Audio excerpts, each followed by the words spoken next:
The rain struck the tall windows of Ashford Manor like a warning that could not be ignored. Eleanor Ashford stood very still in her father's study, her hands folded in front of her the way she had been taught since childhood. Outside, gray clouds pressed low over the land, and water ran down the glass in thin lines, like tears she refused to shed. Inside the room, the fire burned low, and the man who had always been her protector could not bring himself to look at her. Lord Richard Ashford looked older than his years. His hair had gone almost white in a single season, and his shoulders bent under a weight Eleanor now understood too well. When he finally spoke, his voice trembled, though he tried to sound firm. He spoke of debts, of losses, of obligations that could no longer be avoided. Eleanor listened quietly, already sensing where this was going, her heart slowing, as if bracing for a fall. "The Duke of Greystone has agreed to settle everything," her father said at last. "In return, he requires a wife." The words settled between them, heavy and final. Eleanor did not ask questions. She did not cry. She had grown up knowing that women like her were raised not only to be daughters, but solutions. She nodded once, slowly, and answered in a calm voice that cost her more than her father would ever know. "I understand, Father." That night, alone in her room, Eleanor allowed herself one small moment of grief. She had once imagined love, imagined a marriage built on warmth and laughter. She had dreamed of being chosen, not traded. By morning, those dreams were gone, washed away like the rain from the night before. 3 days later, a leather portfolio arrived with a solicitor who did not smile. Eleanor read the contract in silence. The words were cold and exact. There was no mention of affection or companionship. The Duke required an heir and a duchess who would host his home. In exchange, her family would be saved. Eleanor signed her name with steady hands, though each letter felt like something precious slipping away.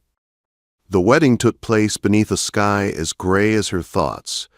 Greystone Cathedral rose before her carriage, dark and severe, more like a monument than a place of joy. The guests were few. Eleanor understood why. No family wished to announce that their daughter had been given away to pay a debt.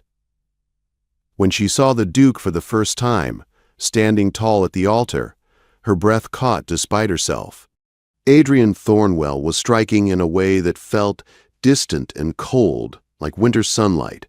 His expression held no warmth, only restraint. His eyes, gray and unreadable, watched her approach with careful attention, as if assessing a responsibility rather than greeting a bride.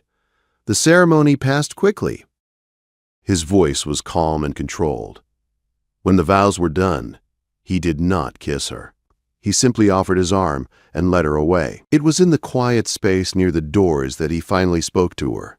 "We must be clear," he said, his voice low and even. "This marriage is an arrangement. You will have comfort and respect, but do not expect love. I cannot offer it." Something inside Eleanor cracked, though her face remained composed. She inclined her head. "I understand, Your Grace." The journey to Greystone Hall was silent. Miles passed beneath the carriage wheels, but Eleanor felt as though she were standing still, watching her life move away from her. Greystone Hall loomed ahead, all greystone and narrow windows. It felt less like a home and more like a fortress. The staff greeted them with perfect formality.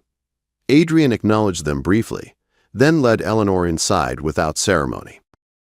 He showed her the house quickly, without warmth or detail. Drawing rooms, halls, and staircases passed in a blur. When they reached the west wing, he stopped. "These are your rooms," he said. "My chambers are in the east wing. We will keep separate schedules." Eleanor nodded again. That gesture was becoming familiar. That evening, she dressed carefully for dinner, hoping perhaps for conversation. The dining hall was vast.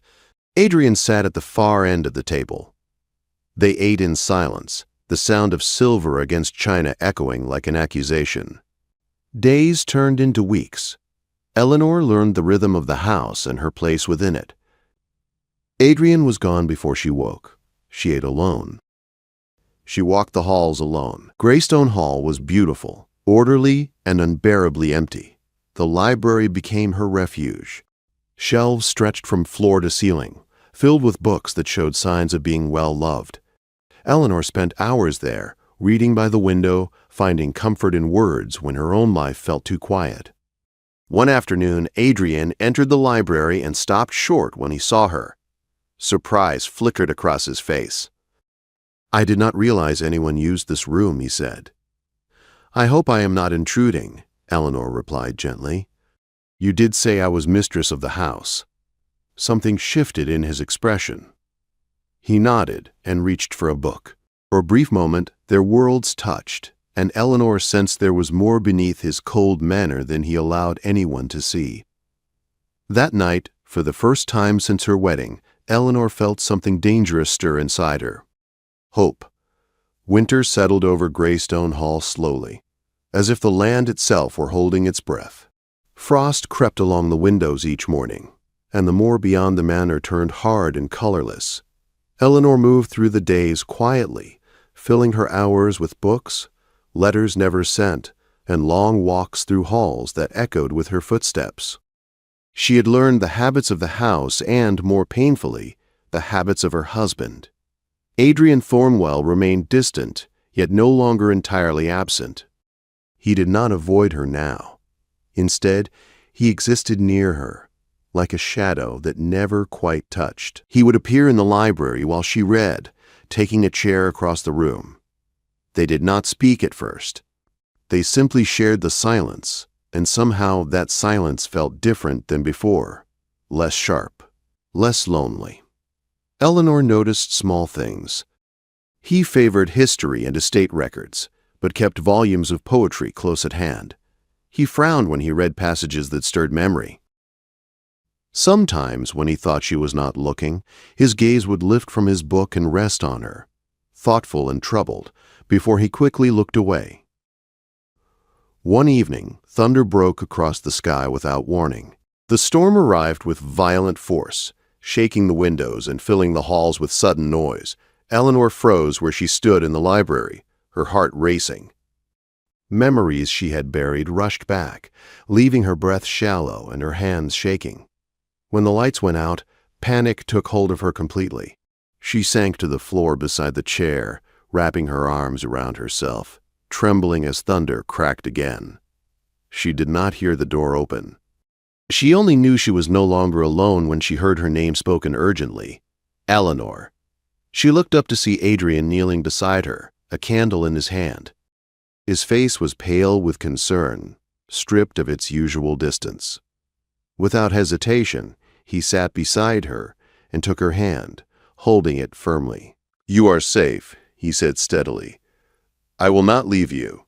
He stayed. As the storm raged, he spoke quietly, telling her stories of his childhood, of his mother reading to him in this very room, of small moments filled with warmth she could hardly imagine him ever having known. His voice was calm and grounding, and slowly Eleanor's fear eased. When the storm passed, he helped her to her feet. The moment lingered, fragile and real. Then his walls returned. He stepped back, nodded once, and left without another word. After that night, everything felt different. They began speaking more often, cautiously at first. A comment about a book. A question about the estate. Their dinners together became regular, no longer marked by silence stretching across the table. Adrian listened when she spoke, truly listened. Once he even asked her opinion on tenant matters, studying her face as if her thoughts mattered. Eleanor found herself falling in love slowly and painfully, knowing she should not, knowing it could only end one way. The gardens drew her attention next. Though overgrown, they held signs of careful design. When she asked Adrian for permission to restore them, his reaction startled her. Pain crossed his face, raw and unguarded. "They were my mother's," he said. "No one has touched them since she died." Eleanor understood at once. She apologized, but Adrian surprised her by granting permission. The next morning, she began the work. Days later, she looked up from the earth to find Adrian beside her, sleeves rolled, hands in the soil. They worked together in silence, something intimate growing between them with every shared moment. That closeness frightened him. One evening, seated near each other by the fire, Adrian reached for her hand. His fingers hovered inches away before he pulled back abruptly, standing as though burned. "I should not have," he said harshly. "Forgive me." He left her alone with tears she refused to shed and the certainty she could no longer deny. She loved him. The next day, Eleanor avoided the library. Her heart could not bear the fragile hope rising and falling at his command. It was then that Mrs. Davies spoke to her quietly, revealing the truth Adrian had never shared. He had loved once before. His first wife had died in childbirth. His love, he believed, had killed her. Understanding came like a blow. Adrian was not cold because he lacked feeling. He was cold because he feared love itself. That night, as snow began to fall, Eleanor made her decision. She could not live this way any longer. Love without warmth was another kind of loneliness. Before dawn, she wrote a letter and began to pack. When Adrian entered her chambers and saw the trunks, something inside him broke. "You cannot leave," he said, his voice unsteady. "I must," Eleanor replied quietly. "This marriage is killing me." She tried to go, but every door was locked. Adrian stood in the entrance hall, undone and desperate, admitting everything he had never allowed himself to feel. "I love you," he said at last. "I have loved you for months." Eleanor listened, heart aching, tears falling freely. When he unlocked every door and stepped aside, giving her back her freedom, she understood the truth of his words. "I will stay," she said softly, "but only if we face this together. No more walls. No more silence." Adrian agreed without hesitation. And for the first time since her wedding day, Eleanor felt something solid beneath her feet, not certainty, but possibility. Spring came slowly to Greystone Hall, as if the land itself needed reassurance before it dared to bloom again. Snow melted into soft earth, and pale green shoots appeared where Eleanor and Adrian had worked side by side months before. The manor felt different now. Windows were opened. Fires burned, not from necessity, but comfort. The silence that once ruled the halls had been replaced by quiet conversation and, at times, gentle laughter. Eleanor stayed, but she did not return to the life she had been living before.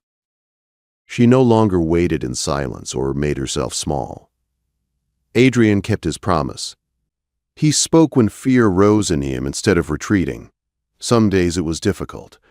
Old habits clung stubbornly, and there were moments when his instinct was still to withdraw. But now, when that happened, he returned. He chose her, every time. They spent long evenings in the library, not as strangers sharing space, but as husband and wife learning each other anew. Adrian spoke of his past without shame now. He spoke of his mother, of how her death had first taught him that love could vanish without warning. He spoke of Catherine not as a ghost that haunted him, but as a chapter of his life that had shaped him. Eleanor listened without jealousy. She understood that loving him meant accepting his scars, not competing with them. Eleanor, in turn, spoke of her childhood, of growing up in a house where appearance mattered more than affection, of learning early how to behave, how to endure, how to be useful. Adrian listened with a tenderness that still surprised her. He did not interrupt. He did not minimize her pain. He held her hand and let her words settle between them. Trust grew slowly, like the gardens outside. It required patience, care, and the willingness to face discomfort. There were days when fear returned, sharp and sudden, especially when Eleanor fell ill with a simple fever one night. Adrian did not leave her side. He sat awake until dawn, terror plain on his face, until she opened her eyes and smiled weakly at him. "I am here," she whispered. Only then did he allow himself to breathe. Their marriage, once a contract, became a partnership. Adrian invited Eleanor into every part of his life. Estate matters were discussed together. Decisions were made jointly.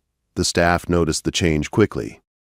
Mrs. Davies watched with quiet satisfaction as her master softened, as the Duchess moved through the house with confidence and warmth instead of restraint. The gardens flourished under Eleanor's care. Roses bloomed again where weeds had once ruled. Paths were cleared. The fountain was restored, water flowing once more like a promise kept. Adrian spent hours beside her there, hands in the earth, speaking of plans for the future with a hope he had once believed dangerous. One afternoon, as they rested beneath an old oak tree, Adrian spoke carefully. "I have been thinking about children," he said. "Not from duty, from hope." Eleanor reached for his hand, understanding the weight of what he was offering. "When the fear no longer rules you," she said gently. "When love feels stronger than loss." Adrian nodded. He did not rush her. He did not rush himself. Love, Eleanor learned, was not a sudden blaze. It was a choice, made daily. A hand reached for instead of pulled away. A truth spoken instead of hidden. And in that choosing, they found something deeper than passion alone. They found safety. 2 years passed. Greystone Hall stood transformed, not by wealth or grandeur, but by life. The gardens were alive with color. The halls echoed with footsteps that moved with purpose rather than avoidance. Adrian laughed now, openly and without fear. Eleanor carried herself with a confidence she had never known before. On a warm afternoon, Eleanor sat in the garden beneath the oak tree, her hand resting on her belly. Adrian knelt beside her, his expression filled with wonder as he felt the movement beneath her palm. "Our child," he said softly, his voice full of awe rather than fear. Eleanor smiled, tears bright in her eyes. "Yes, our child." Adrian pressed his forehead to hers, gratitude and love written plainly across his face. He no longer feared happiness. He no longer waited for loss. He had learned that loving deeply did not summon tragedy. It gave meaning to survival. They read together often now, sometimes aloud, sometimes in comfortable silence. The library remained their sanctuary, the place where everything had begun. Adrian commissioned a portrait of Eleanor there, seated by the window with a book in her hands, light falling gently across her face. It hung beside the portraits of his ancestors, not as decoration, but as truth. She belonged there. Eleanor sometimes thought back to the night she had packed her trunks, to the doors locked in desperation, to the pain that had driven her to choose herself. She understood now that walking away had not been an act of rejection. It had been an act of survival. And survival had forced truth into the light. Adrian never locked another door. Years later, as their child played among the roses, Eleanor watched Adrian from across the garden. He stood with sunlight in his hair, laughter in his voice, life fully embraced. She thought of the man she had married, cold and unreachable, and marveled at the transformation. Love had not erased his past. It had given him the courage to live alongside it. Adrian caught her watching him and smiled. That open smile meant only for her. He crossed the garden and took her hand, grounding himself in her presence as naturally as breathing. "I am glad you stayed," he said quietly. "So am I," Eleanor replied, "but I am glad I was willing to leave." He nodded, understanding completely. They stood together in the garden they had rebuilt, in the life they had chosen, knowing that love was not the absence of fear, but the decision to face it together. And in that choice, they found something stronger than loss. They found home.